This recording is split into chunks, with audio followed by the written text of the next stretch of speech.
Iran के Israel और अमरीकी अहदाफ पर हमले तेज़। इराकी दारुल-हुकूमत बगदाद में एयरपोर्ट कॉम्प्लेक्स पर रॉकेट और ड्रोन से हमले। ईरानी हमले में 10 फौजी हलाक और 4 जख्मी हो गए। अमरीकी सफारतखाने और बिलाद एयरबेस के करीब ड्रोन तबाह। इराकी शहर नैनवा में भी धमाकों की आवाज़ें। दुबई एयरपोर्ट पर ड्रोन से हमला, आग भड़क उठी। दुबई हुकाम के मुताबिक ड्रोन ने एयरपोर्ट पर टैंकर को निशाना बनाया। सऊदी अरब के रात से अब तक 60 से ज़्यादा ड्रोन गिराने का दावा। कुवैत के बैनुल अक़वामी हवाई अड्डे पर ड्रोन हमले में रडार सिस्टम को नुकसान पहुंचा। पहली मरतबा तवील फासले का हदफ को निशाना बनाने वाले सजीन मिसाइलों का इस्तेमाल। ईरानी मीडिया के मुताबिक जवाबी कार्रवाई या ज़हरा के ऑपरेशन कोड के तहत अंजाम दी गई। मिसाइलों में दोहरे वार हेडवर्ड और खुरमशेर मिसाइल, खैबर, कदर और इमाद शामिल हैं। इसराइली हुकूमत की कमांड एंड कंट्रोल सेंटर अहम फौजी तनसीबात को निशाना बनाया गया। तल अवीव, हर्जिला और मकबूजा इलाकों के 141 मकामात पर सायरन बजते रहे। 100 से ज़्यादा इसराइली जख्मी हुए। इसराइली पुलिस हेडक्वार्टर्स और सेटेलाइट सेंटर को भी निशाना बनाया गया।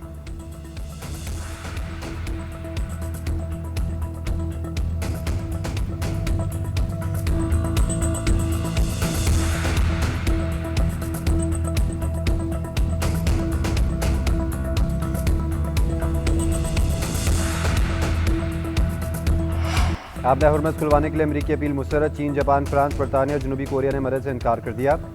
बरतानिया का बहरी जंगी जहाज़ भेजने से इनकार। वज़ीर-ए-आज़म स्टार्मर ने कहा बरतानिया तैयार नहीं है। ऑस्ट्रेलियाई वज़ीर ने कहा ऑस्ट्रेलिया मशरिक़ वस्ता के मिशन में हिस्सा नहीं ले रहा। जनूबी कोरिया का कहना है ट्रंप की अपील पढ़ ली, मशरिक़ वस्ता की सूरत-ए-हाल का जायज़ा ले रहे हैं। जापानी हुक्मरान जमात के पॉलिसी चीफ का कहना है खित्ते में बहुत बड़ी दहलीज पार हुई तभी जापानी जहाज़ भेजे जा सकेंगे।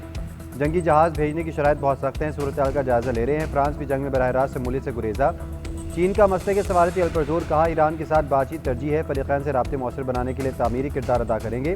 अब तक किसी एक मुल्क ने भी ट्रंप की अपील पर खित्ते में बहरी जहाज़ भेजने का ऐलान नहीं किया।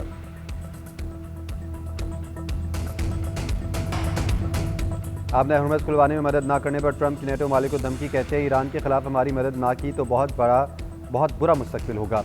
आबी रास्ता खुलवाने के लिए 7 ममालिक से बात चल रही है। यूरोप और चीन भी हमारा साथ दें। बीजिंग ने साथ ना दिया तो सदर शी से मुलाकात मौखर हो सकती है। ईरान के एयरफोर्स और बहरिया को तबाह कर दिया। अब ड्रोन साजी सनत को निशाना बनाने जा रहे हैं। खारक जजीरे को भी तकरीबन तबाह कर चुके हैं। ईरान को किसी सूरत जौहरी हथियार नहीं बनाने देंगे। ईरान मशरिक़ वस्ता पर कब्जा करना चाहता है। अमरीकी अखबार के मुताबिक ट्रंप ने जहाज़ों की हिफाजत के लिए कसीरुल मुल्की इत्तेहाद का मनसूबा बनाया है। रवा हफ्ते मनसूबे का ऐलान मुतवक्किल है। अब हुर्मस से गुजरने वाले जहाज़ों को सिक्योरिटी देने के लिए इत्तेहाद बनाने पर इत्तफाक किया गया है। हम ईरान से बात करें मगर मुझे नहीं लगता कि वो बातचीत के लिए तैयार है। अमरीकी सदर डोनाल्ड ट्रंप का बयान। कहते हैं ईरान बहुत शिद्दत के साथ मुआहदा चाहता है। फ़िलहाल वो मुआहदे से इनकार कर रहे हैं क्योंकि अभी शराइत उनके लिए अच्छी नहीं है। ईरान को अस्करी और मौशी समेत हर महाज पर शिकस्त देकर तबाह कर दिया। इसराइल आबी गुजरगाहों को महफूज बनाने के लिए अमरीका के साथ काम कर रहा है। अमरीका दूसरे ममालिक के साथ मिलकर काम करेगा ताकि सब कुछ आसानी से और बेहतर तरीके से हो सके। ये काम हमेशा मुश्तरका कोशिश से होना था और अब ऐसे ही होगा। इस जंग का खात्मा दुनिया को हम आहंगी, सलामती और दायमी अमन की तरफ ले जाएगा। तेहरान ने कभी जंगबंदी की दरख्वास्त की ना ही मुज़ाकरात का कहा है। जितना भी वक्त लगे अपनी दिफाई सलाहियत के साथ खड़े रहने के लिए तैयार हैं। ईरान के वज़ीर ख़ारजा अब्बास अराग़ची का ट्रंप के बयान पर रद्द-ए-अमल। कहते हैं आपदा हुर्मस तकनीकी तौर पर ज़्यादातर ममालिक के लिए खुली है। अमरीका, इसराइल और उनके इत्तेहादियों के लिए ये गुजरगाह मुकम्मल तौर पर बंद है। अब्बास अराग़ची ने तेल डिपों पर बमबारी को बैनुल अक़वामी कानून की खिलाफ वर्जी और माहौलियाती जंगी जुर्म करार दे दिया। कहा तेहरान पर इसराइली हमले आलमी कानून की खिलाफ वर्जी हैं। ये कार्रवाइयाँ माहौलियाती तबाही के मुतरादिफ है। इन हमलों से शहरियों की सेहत और रोज़मर्रा ज़िंदगी को तवील मुद्दती नुकसान पहुँच सकता है। ज़िंदगी और ज़ेर ज़मीन पानी की आलूदगी के असरात आने वाली नस्लों तक मुंतकिल हो सकते हैं। इसराइल को अपने जंगी जराइम की सज़ा मिलनी चाहिए। आपदा हुर्मस के बंदे से तेल की कीमतें बेकाबू। बरतानवी ब्रेंट क्रूड ऑयल 1.5% महंगा $104.70 का हो गया। अमरीकी WTI खाम तेल की कीमत में 0.88% इजाफा $99.35 पर पहुँच गया। एशियाई स्टॉक मार्केटों में भी मंदी का रुझान। जापान के निक्के इंडेक्स में 0.37% कमी, इंडेक्स 53,620 पॉइंट्स पर आ गया। ऑस्ट्रेलिया के AXS में कमी 8587 पॉइंट्स रिकॉर्ड। चीनी शंघाई इंडेक्स में 0.71% कमी 4066 पर आ गया। हांगकांग के हैंगसेंग और जनूबी कोरिया के कॉस्पी इंडेक्स में इजाफा रिकॉर्ड। पाकिस्तान स्टॉक मार्केट मंदी पर बंद, 4687 पॉइंट्स की कमी। मार्केट ने 4 नफ्सियातियाँ खो दी, 1,49,178 पर बंद हुई।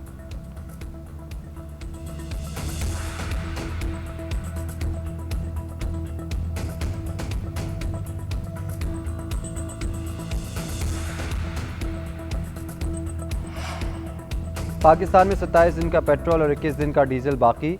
LPG 9 दिन और JP1 14 दिन के लिए दस्तयाब। सेक्रेटरी पेट्रोलियम की कायमा कमेटी बराए पेट्रोलियम में ब्रीफिंग। बताया मशरक़ वस्ती में कशीदगी के बायस सप्लाई मुतासर हुई, जहाज़ों की आमदोरफ्त बंद है, कोशिश कर रहे हैं मौजूदा ज़खायर का इस्तेमाल बढ़ाया जाए। LPG का ज़ख़ीरा भी 14 अप्रैल तक ख़त्म होने का खदशा। DG LNG के मुताबिक कतर से सप्लाई मुअत्तल है। मार्च के 8 कार्गोज़ में से 2 आए, 6 जंग के बायस नहीं आ सके। तलब बढ़ी तो आज़रबाईजान की कंपनी के साथ मुआहदा है, मगर गैस 3 गुना महंगी मिलेगी। उधर हुकूमत का मोटरसाइकिल और रिक्शे वालों को पेट्रोल पर सब्सिडी देने का फैसला। किफ़ायत शारी पॉलिसी से बचने वाले 23 अरब से सब्सिडी दी जाएगी। आगरा और पेट्रोलियम डिवीज़न ने सब्सिडी के हवाले से वर्किंग शुरू कर दी।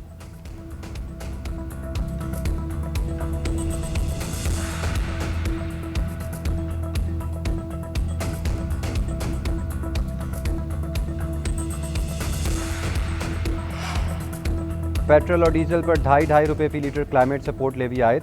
बजट टैगिंग को सब्सिडीज़ और ग्रांट्स तक बढ़ा दिया गया है। क्लाइमेट फाइनेंसिंग के लिए IMF की शराइत पर अमल दरामद शुरू। वजारत ख़जाना के ज़राए का कहना है कि IMF की शर्त क्लाइमेट बजट के लिए नया तरीक़ेकार तय कर लिया गया है। तमाम सरकारी अखराजात की निशानदेही की जा रही है। बजट टैगिंग और सब्सिडीज़ IMF प्रोग्राम की लाजमी शर्त है। मौलियाती फाइनेंसिंग में दूसरे जायज़े की कामयाबी में कोई रुकावट नहीं। दूसरी किस्त की मद में $20 करोड़ मिलेंगे।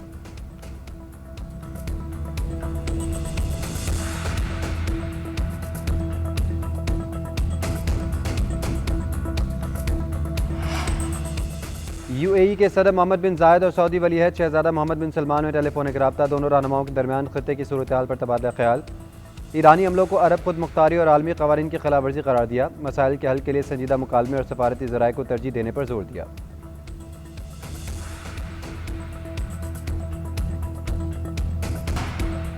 ईरान के खिलाफ जारी जंग अमरीका के लिए महंगी पड़ने लगी। अब तक $12 अरब से ज़ायद के अखराजात हो गए। अमरीकी हुकाम के मुताबिक 28 फरवरी से अब तक मजमूई तौर पर $12 अरब से ज़ायद खर्च हुए। सिर्फ पहले ही हफ्ते में हथियारों की खरीदारी पर $5 अरब से ज़ायद खर्च हो चुके थे। अमरीकी वज़ीर दिफा पीट हेग्सेथ का कहना है कि ईरान पर बमबारी में जल्द ही ड्रामाई इजाफा होने वाला है। जंग के अखराजात मज़ीद बढ़ जाएंगे। ईरानी हमलों से मुतालिक सोशल मीडिया पर गुमराहकुन और जाली वीडियोज़ फैलाने का इल्ज़ाम। मुत्तहिदा अरब अमारात का 35 अफराद की गिरफ्तारी का हुक्म।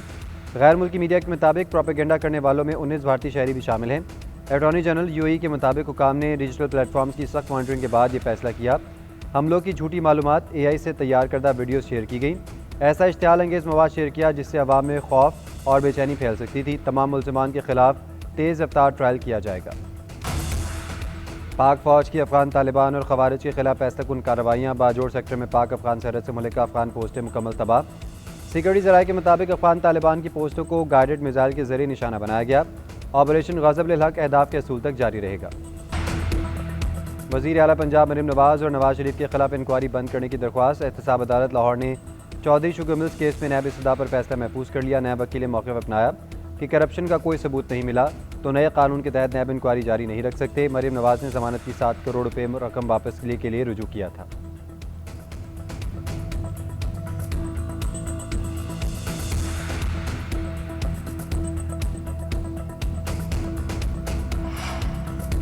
इस्लामाबाद में मोटरसाइकिलों पर M टैग लगाने के खिलाफ केस। इस्लामाबाद हाईकोर्ट ने तलबा को रिलीफ देने और हिरासत न करने की हिदायत कर दी। चीफ जस्टिस ने रिमार्क्स दिए कि जब हम पढ़ते थे तो स्टूडेंट्स के लिए रिलीफ और रियायत हुआ करती थी। दुरुस्त बात है, आवाम की हिफाजत को यकीनी बनाना चाहिए। इसमें कुछ मुश्किलात भी आती हैं, मगर आप तलबा को रिलीफ दें, रियायत दें और इन्हें हिरासत न करें।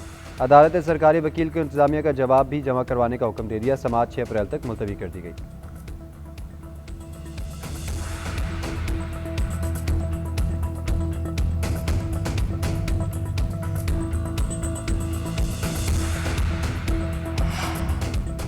ईद से पहले ईदी टेलीकॉम कंपनीज का फौरी 5G लॉन्च करने का फैसला। एक कंपनी ने लाइसेंस के लिए बैंक गारंटी जमा करवा दी, 2 जल्द करवाएंगी। PTA तीनों कंपनीज के साथ लाइसेंस साइन करने की तकरीब रखेगा। तीनों कंपनीज पहले ही 5G से मुतल्लिक आलात खरीद चुकी। तेज़ तरीन सर्विस बड़े शहरों में ईद से कबल ही लॉन्च की जाएगी। शराइत के मुताबिक 5G के साथ 4G सर्विस में बेहतरी लाना होगी। तीनों कंपनीज 1,000 नई साइट्स लगाएंगी। दूर दराज और कम कवरेज वाले इलाकों में 200 नई साइट्स लगाई जाएंगी।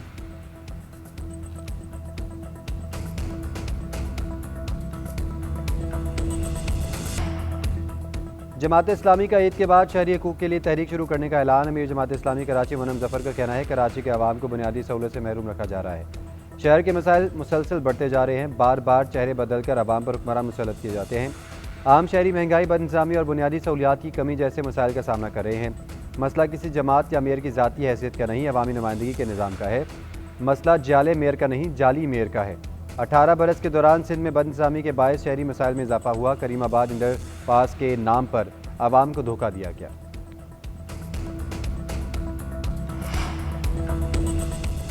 जमात इस्लामी को वाकई अवाम की फिक्र है तो सबसे पहले झूठ बंद करे। हब कैनाल, सेफ सिटी और बसें पीपल्स पार्टी के ही मंसूबे हैं। सानियात और हादसात पर सियासत करना जमात इस्लामी की सियासी ऑक्सीजन बन चुकी है। तर्जमान सिंध हुकूमत सादिया जावेद का मुनव्वर जफर को बयान।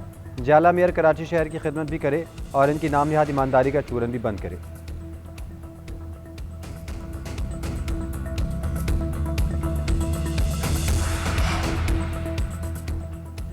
सादिकाबाद में बेनज़ीर इनकम सपोर्ट की रकम वसूली के दौरान अफसोसनाक वाक़या। छत गिरने से 5 खवातीन जाँ बहक, 30 जख्मी हो गईं। हादसे के वक्त सैकड़ों खवातीन रकम के वसूल के लिए मौजूद थीं। छत गिरने से दर्जनों खवातीन मलबे तले दब गईं। वाक़े की संगीनी को देखते हुए शेख ज़ाहिर अस्पताल में इमरजेंसी नाफिज कर दी गई।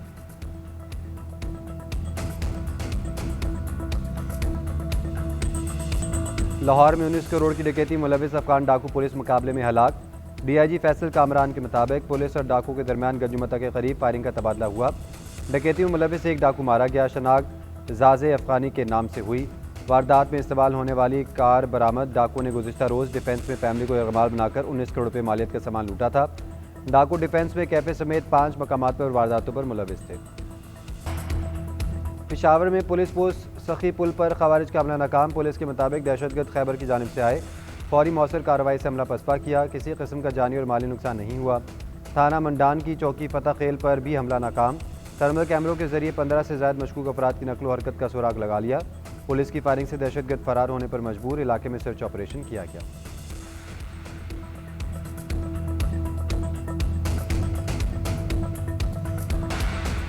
अमेरिका में RSS पर पाबंदी की सिफारिश। अमेरिकी कमीशन बराए मजहबी आज़ादी की RSS और रॉ के एहसास मुंजमद करने की सिफारिश। अक़लियतों के खिलाफ रियासती सरपरस्ती में जबर और इंसानी हकूक़ की पामालियों का पर्दा चाक। रिपोर्ट के मुताबिक भारत में मजहबी आज़ादी का बहरान मरकज़ी आलमी सफारती मसला है। भारत मजहबी आज़ादी से मुतल्लिक़ इंतहाई तशवीश का हामिल मुल्क है।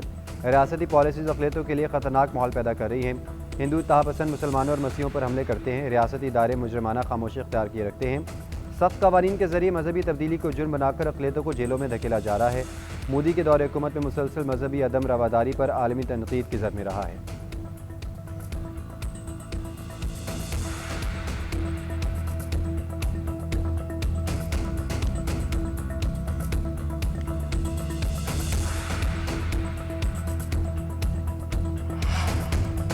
इथियोपिया में सैलाब और लैंड स्लाइडिंग से भारी जानी नुकसान। पाकिस्तान का इज़हार अफसोस। तर्जमान दफ्तर ख़ारजा ताहिर अंदराबी का कहना है, हमारी नेक तमन्नाएं और दुआएं इथियोपिया में सैलाब से मुतासर होने वालों के साथ हैं। मुश्किल घड़ी में रिलीफ फराहम करने के लिए इथियोपियन हुक्काम की काविशें काबिल सताइश हैं। पाकिस्तान भी हर मुमकिन मदद फराहम करने को तैयार है। पाकिस्तान समेत एशियाई ममालिक में 27वीं शब आज मनाई जाएगी। मसाजिद में ख़त्म कुरान के इंतजाम मुकम्मल। मसाजिद को बरकी कुमकुमों से सजा दिया गया।